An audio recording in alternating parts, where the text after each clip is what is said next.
This video is sponsored by Normandy 1998, Ash, Team Valor, and Truman. We resume with Paul and Riley as their ship makes port, not in the harbours of Snowpoint City, but on a slaty, ice-crusted beach on Route 217. The cause of this impromptu stop is none other than the mating season of some wild ice-type Pokemon, who have claimed hegemony over this stretch of sea. Though through his response to this, Paul proves just how different from Ash he is, as he promptly offers to have Chimchar drive them all away, caring little for the consequences so long as he reaches Snowpoint as soon as possible. However, before the boy can enact this brutal plan, a ranger who happens to be a fellow passenger on the boat admonishes him harshly, declaring Paul do no such thing unless he wants to be arrested. Irked by this, Paul does not hesitate to bite back, his scathing remark in callous disregard for the well-being of wild Pokemon reminding the ranger of a story heard from a colleague a while back about a boy with purple hair who had tricked her in order to capture a Scyther. As a result, he demands to be shown all of Paul's bug-type Pokemon, with it coming as a little surprise when a Scyther emerges, with this being all the proof he needs to arrest this little punk right on the spot. That is until Riley steps in, having sensed the anger in this man's aura, with him using his status as an Aura Guardian, a title which still holds some weight for those who respect nature and the old traditions, as well as his generally personable nature to de-escalate this conflict, though at the cost that he and Paul leave this area now, to avoid any more unfortunate incidents with wild Pokemon. Naturally, Paul is fairly livid with Riley as the pair begin trudging through the snow, while the ranger goes off to radio for backup, since this presents a delay with no payoff. Though keeping his warm demeanour even in this frigid environment, the spiky-haired man reveals that it is actually an opportunity for further training, for asking Paul to return Scyther and instead bring out Weirdeer, explaining that with this training not only will they arrive in Snowpoint ahead of schedule, but Paul and the ancient Pokemon will have truly perfected their synchronization. Meanwhile, back with Ash and Maylene, their blimp has also run into trouble, specifically navigating Mount Coronet's magnetic fields, with the aeronaut operating the craft informing his passengers in their Riolo of this being the exact reason the Drift Blimp service doesn't travel out this far, and thus it has to set down a bit before actually reaching Snowpoint as well. In spite of this declaration,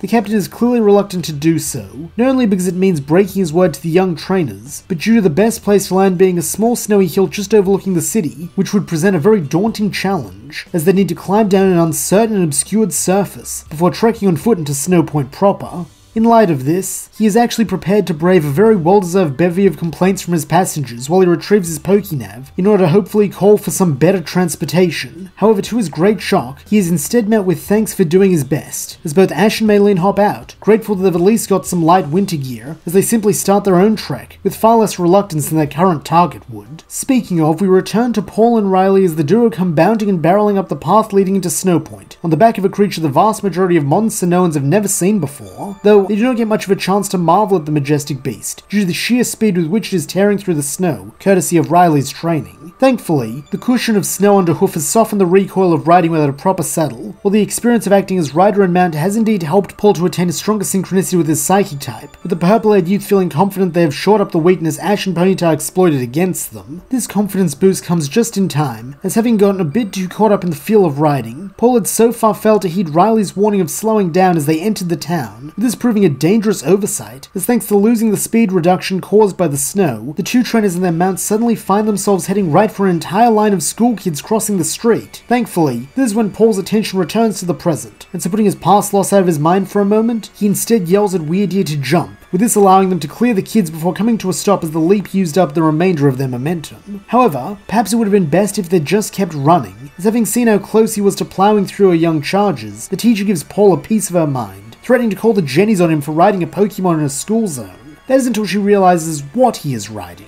with this causing her to slip back into teacher mode, as she gushes to her students about how what they're seeing is actually a very old but very rare evolution to the Pokemon Stantler, using as an opportunity to impart the lesson of how big and constantly changing the world is. Not having time for this, Paul rudely returns Weirdeer to its ball, abruptly ending the lesson, before somewhat petulantly asking to be pointed in the direction of the gym. At this, the kids who were previously scared of Paul, and then interested in Weirdeer, begin to snicker and whisper amongst themselves, before one little brat audaciously smirks that this guy doesn't know anything, does he? His eyes darting to his teacher with unmistakable significance in the glance. To make matters worse, it seems that Riley has come down with a similar case of giggles, evidently finding the same thing funny as the kids, though when Paul glares daggers at him, he volunteers to lead the way, though not before giving the teacher a familiar little wave as they depart. Minutes later, Paul at last arrives outside the Snowpoint gym, only to find it closed, with there even being a laminated schedule posted on the door that clearly denotes the gym is never open before 3 PM on weekdays. Understandably, this, along along with the massive childish stickers and doodles on the schedule makes Paul very upset, as he internally questions whether the gym leader is some annoying little snot-nosed brat, with this prospect only making his aura fire up with more aggression. Seeing this is the opposite of what Riley wants for the boy, he attempts to explain, saying that he briefly tried out the gym challenge a few years ago, though before he can get to the point, the gym doors swing open, as none other than the teacher from before comes stepping out, saying that she had one of her Pokemon take her students the rest of the way home, since she wanted to be here when they arrived. Noting Paul's irritated surprise, she then introduces herself as Candace, while saying it's nice to see Riley again, with us seeing the pair catch up for a bit, as she's happy to see that he's taken up teaching himself since they last met. At this reminder of Paul, Riley introduces his informal protege, with Candace bemusedly stating that she got a look at him before, and if she's got the measure of him, he'd like a battle, and probably has a couple of badges, two assertions Paul confirms with a surly nod, as he brusquely asks if she's up for the challenge. As a teacher, Candace has seen what is ostensibly a tantrum a million times before, and knows it's very important to correct children away from them before they wind up hurting themselves or someone else, just like Paul and his weird ear almost did today.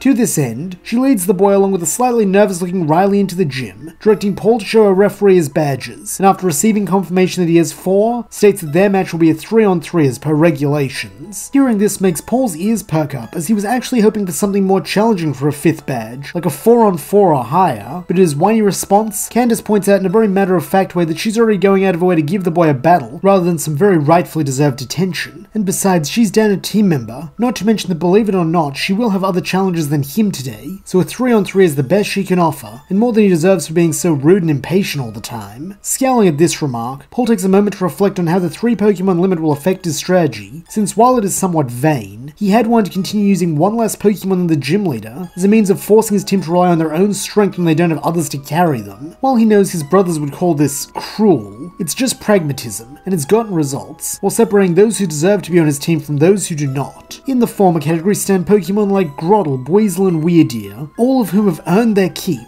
while in the latter, Chimchar leads the loser brigade, with Scyther and Fearow standing not much higher in his esteem. In fact, it's high time Fearow and Scyther showed their worth, and what better way to prove themselves than an icy arena when nature itself will be working against them. Even still though, the fact that it is merely a 3v3 is annoying, since he had been banking on either Weirdeer or Buizel to act as insurance, so now the question stands, should he continue challenging himself and attempting to take the 3v3 on with only 2 Pokemon, or should he go all out and ensure victory no matter what? At this point, Candace cuts in, putting a stop to Paul's reverie as she gives a few teacherly prods. However, having reached a decision, the son of Valstone reveals his first choice, with that being Scyther. This comes as a surprise to Candace, who wonders if perhaps she had overestimated Paul's intelligence, since from her perspective it seems as though he may have failed to grasp that it is an ice-type gym, despite the fact that everything inside, including the battlefield, is made of ice. All the same, as a teacher she feels compelled to share a bit of info she suspects he may not know, stating that the Scyther species has been in the Sinnoh region for so long that like Stantler it once had a... However, here Paul cuts her off, bluntly stating that he doesn't care, before barking at her to hurry up and choose, with this causing Candace to finally see red, as some steam escapes her ears in the cold climate of the gym. Then, without a word, she grabs hold of a decoration capsule Pokeball, which she throws to reveal her Sneasel, and as she looks at the lithe predator, who like Scyther and Stantler has a deep history with the Sinnoh region, she reflects on the fact that if Paul will not listen to her history lesson, then perhaps a more practical demonstration is in order.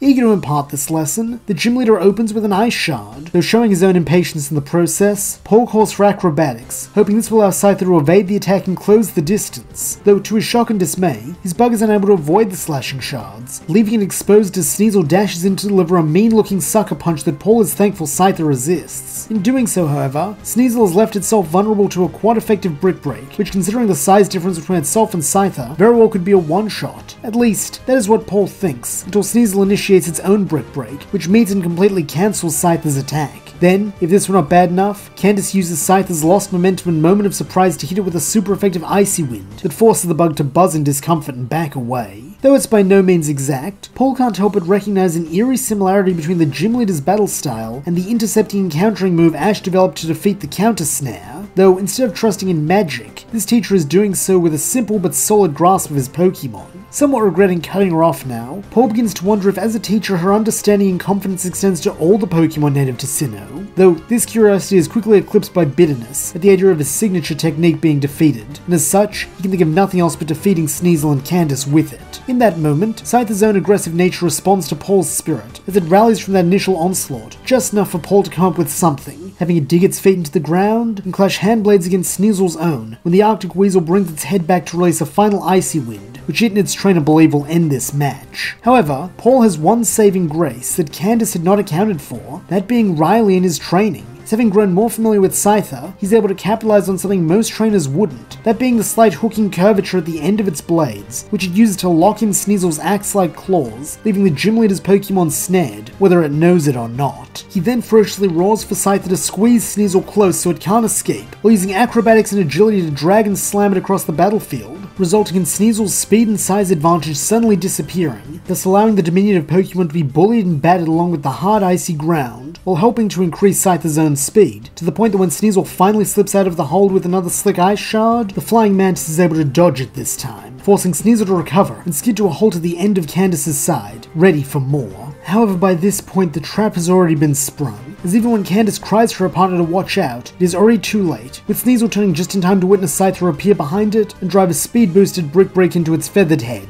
ending their battle. Not at all happy to be overpowered or have her momentum cut off, Candace decides to start over again, as she calls out her second Pokemon in Glaceon. While having stolen that momentum, Paul deviously chooses to keep Scyther in for now, offering it only the meagerest of praise that is only just now starting to achieve worthwhile results, so he'll let it keep slicing up the competition. As this battle starts, Candace's knowledge of battling sees her choose a different strategy, beginning the match first with Baby Doll Eyes to try and rob Scyther of even more power than its drained stamina already has, while in response, Paul tries to set up another counter snare by replicating Sneasel's Ice Shard via a Brick Break aimed at the ground. However, having gotten a read on the counter snare from the last match, Candace is not likely to fall victim to it again, seeing Glaceon avoid this attack near effortlessly with a double team, which also makes it easier for the fresh snow Pokemon to approach safely and blast Scyther out of the air by condensing the moisture in its body with Freeze Dry, finally taking it out of the fight and officially bringing them back into parity. Both trainers recognize this as a momentous point in the battle, where the tide could shift either way, but before he can make a move, Paul's own internal calm is whipped into a maelstrom as the gym doors fly open to reveal the forms of Ash, Maylene, their two Riolu, and even Ponyta, who'd been in charge of steaming their group apart through the snow.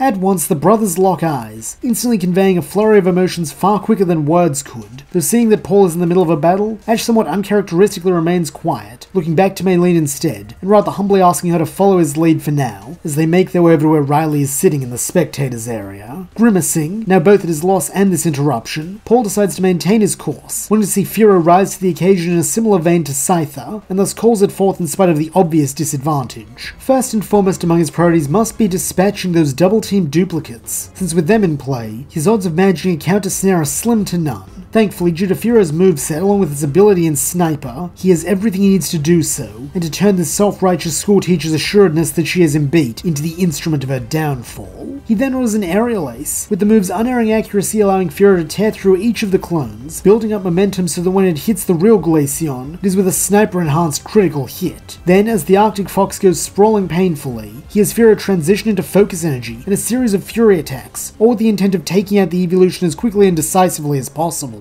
However, once again, Candace shows herself capable of learning from setbacks by using the same moment of vulnerability Paul exploited when the opponent is sure of victory, to have Glaceon use all its power for a blizzard before Furo can reach it, resulting in the redundant ridiculousness of a final counterattack to negate Paul's counter to her counter of the counter snare. All this to say, it is Paul who is now down to his final Pokemon, while Glaceon remains standing. At once, the lavender-haired boy finds himself a roiling mass of embarrassment, anger, bitterness, and several other emotions that are much less easy to quantify. His goal to use two Pokemon has been shattered. He is now losing to some smug schoolmarm, and to cap it all off, Ash and Maylene are both here gawking at his humiliation. This last thought in particular causes the core of bitterness that had driven Paul to isolate himself to return tenfold, with it being palpable even to those not blessed with aura abilities, as a vein visibly pulses on his head when he makes his final choice. Knowing his brother well, Ash assumes that Chimchar will be used here once again despite his hopes that Paul will have learned his lesson by now, though to his pleasant surprise, Paul's final choice is none other than Weirdia, thus actually earning a small smile from Ash, as he can't help but wish his brother luck quietly. As the match is called to begin, Paul wastes no time in revealing his hand, as without mismages or further substitutions, his killer combo would be useless, so instead of attacking, Paul meets Candace and Glaceon's next attempt at Baby Doll Eyes with a simple hypnosis, the act of staring into the sagely stag's eyes serving only to draw their gaze to its regal antlers, which easily lulls Glaceon to sleep, making it easy prey for its own nightmares to render it unable to continue while tying things up for Paul effortlessly. From the stands, Maylene can't help but mention that Paul seems nothing like Ash described how he was a few days ago. Sure, he is very obviously still grumpy as ever, but now there is a lot more than just reckless ambition and a rude attitude guiding him. It's almost as if she can feel his contempt for all those he perceives as standing in his way leaking off him in waves. In fact, she's not sure what's colder, the abundant ice filling this place, or the look in his eyes. Turning to face the kids, Riley seconds this, mentioning somewhat discreetly to Ash that he has actually been very worried for both twins as of late, as while he has sensed both their power grow from their time apart, he is yet unsure whether the benefit will be worth the cost. Back on the battlefield, Candace chooses to go all out for this clash, producing her ace, a large and burly Abomasnow, whose appearance summons a sudden snowstorm, making the conditions of the icy battlefield even more advantageous for Candace. However, rather than be impressed, Paul simply pulls his collar up a bit more and sniffs that it would have been smarter to have this behemoth lead the team and set the tone and conditions, since then all her ice types could capitalize on the snow warning. Nonetheless, he pushes it out of his mind, watching as Abomasnow uses an Aurora Veil to vastly increase the robustness of its own defenses. A sound strategy Paul means to meet and take head on, as his own opening attack is a side shield bash that plows through the snow and slush collecting on the ground to drive Abomasnow back considerably, while also bolstering Weirdeer's constitution. Recognizing the danger this could pose as one of the few people in Sinnoh who knows of the ancient move, Candace tells Abomasnow to strike back with Ice Punch, seeing its big hands set aglow with bright blue frigid energy that shoves back against Weirdeer. Thankfully, the Bighorn Pokemon's coating and body will literally evolve for precisely this kind of scenario, survival and victory against strong opponents in a harsh and low climate, meaning the battle of walls and defenses can be maintained by both sides of the battle until the advantages of a biped versus a quadruped reveals itself. Specifically, the advantage of prehensile hands, as changing its grip to Weirdeer's antlers, Abomasnow is able to throw it to the side and expose the stag's flanks to a full power woodhammer that hits with enough force to knock Weirdeer off its hooves and send it sliding across the ice on its belly in seemingly dire straits. Wanting to capitalize and ensure her lesson is taught and that this bratty behavior is brought to an end, Candace orders Abomasnow to finish things off with an earthquake. However, when it steps forth to complete the move, it and Weirdeer's eyes meet, with this being all Paul needs to order a final hypnosis, which leaves Candace and her aces sitting Psyduck, while creating an opening for Paul to end things. Vitriol lacing his voice now, Paul then commands his Psychic Stag to use Megahorn, with this seeing Weirdeer regain its posture and charge forth while its antlers begin to glow and extend as they bury themselves in Abomasnow's bulky belly, with the force of the blow going so far as to visibly and unnaturally stretch the snow monster's body around the attack, before finally causing the abominable snow creature to bounce off of Weirdeer and into a wall. However, Paul is not done here, as when the still sleeping snowman bounces back, he has Weirdeer use Megahorn again and again, each time with more audible hate to his voice, until finally, Abomasnow stops bouncing back, and instead strikes the icy battlefield, cracking it before coming to a rest at Candace's feet with spirals for eyes. With that, the battle is over, and Paul is declared the winner, though despite having earned his 5th badge, the need to use all 3 Pokemon and being caught up with Ash have soured the victory far too much for the young man, so that as soon as the result is called, he turns on his heels, with plans to grab his badge and get out of here as soon as possible, trusting that in his haste, Ash will demand a battle right away, buying him some time while all these bothers have to deal with each other. However, before he can take a single step, he feels a familiar grip on his shoulder, not allowing him to budge, and turning to face the impediment, he finds his twin having joined him on the battlefield, presumably to congratulate him on his win. Though, here Paul is dead wrong, as once he sees that he is looking at him, Ash wordlessly pulls back his fist and drives into his brother's face as hard as he can.